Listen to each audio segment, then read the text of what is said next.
Hello, this is a CS341 sample video and I am in the robot shed of Aberystwyth University with Jim Fitness, Hiya. a man who has two hats.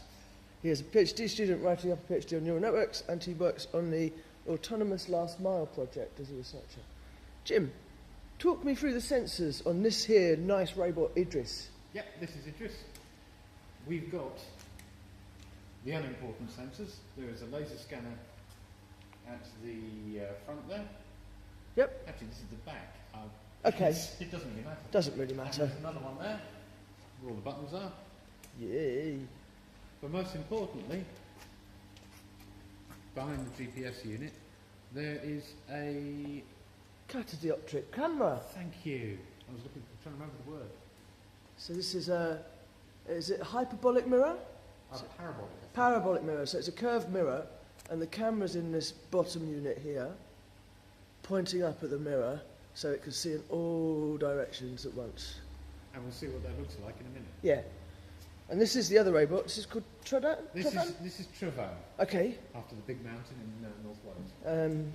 It's got lots of wheels. This one can go anywhere.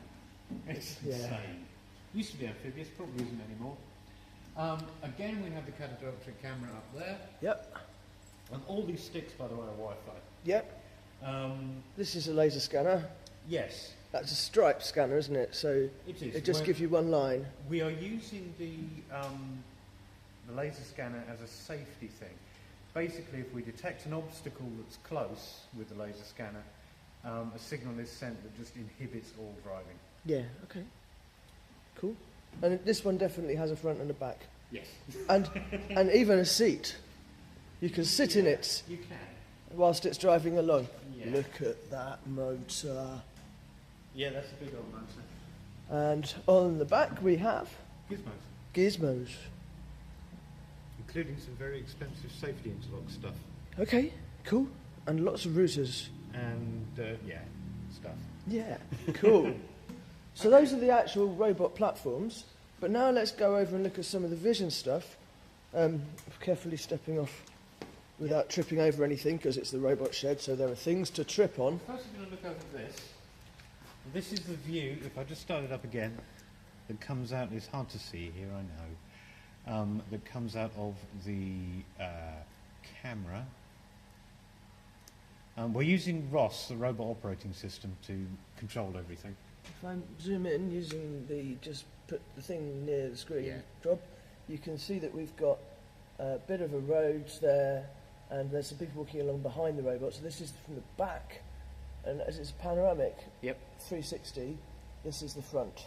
So you can see here the guess at where the road is as part of the... Oh, it's gone off the road.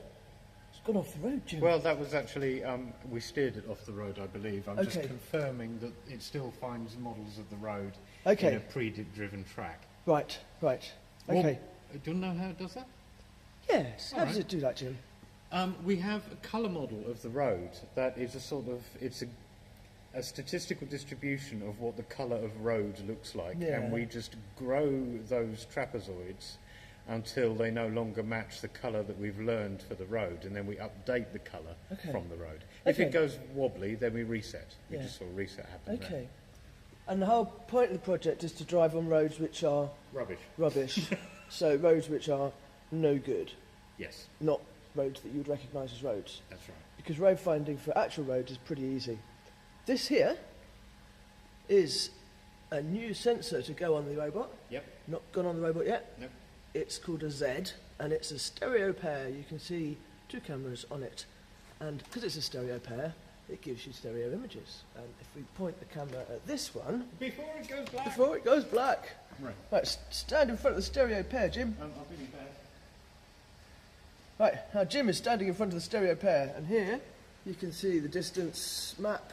Here you can see the images, and here you can see a kind of weird Jim point cloud thing with no head. I don't know why he has no head.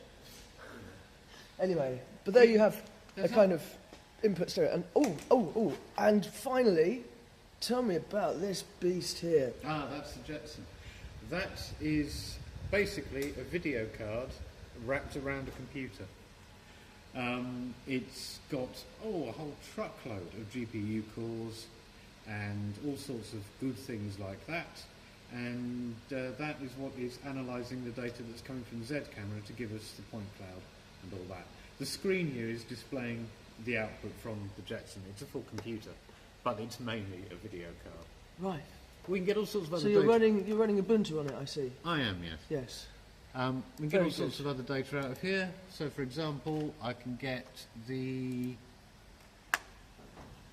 This is its guess at Y normals in the surface. In other words, anything that's pointing upwards. Okay.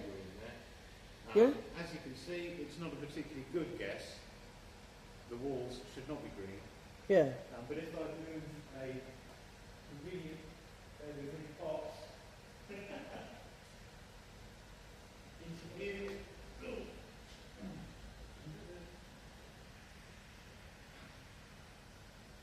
So it's trying to detect things that go up. So bright green is something that's pointing upwards, and you can see that the box that Jim's just put into the scene, pan around, there's a box, pan around, there's a green box on the image, you can just about see that, right? And there's Jim Point Cloudy. Yep. Yep. Okay. Great. Thank you, Jim.